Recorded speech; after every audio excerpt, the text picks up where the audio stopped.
حضرت عائشہ رضی اللہ تعالی عنہا نے فرمایا، گویا کہ میں حضرت صلی اللہ علیہ وسلم کی مانگ میں خوشبو کی چمک دیکھ رہی ہوں، اس حال میں کہ آپ احرام باندھے ہوئے ہیں۔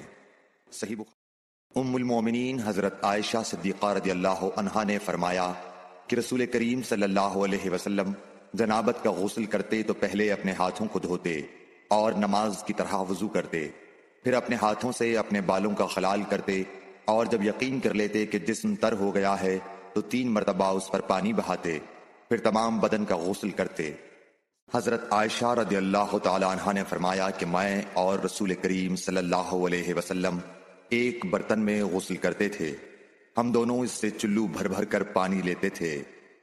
ام المومنین حضرت میمونہ رضی اللہ عنہا نے فرمایا کہ رسول اللہ صلی اللہ علیہ وسلم نے غسل جنابت کے لیے پانی رکھا، پھر آپ نے پہلے 2 یا 3 مرتبہ اپنے دائیں ہاتھ سے بائیں ہاتھ پر پانی ڈالا، پھر شرمگاہ دھوئی، پھر ہاتھ کو زمین پر یا دیوار پر 2 یا 3 بار رگڑا، پھر کلی کی اور ناک میں ڈالا اور اپنے چہرے اور بازوؤں کو دھویا، پھر سر پر پانی بہایا اور سارے بدن کا غسل کیا، پھر اپنی جگہ سے سرک کر پاؤں دھوئے۔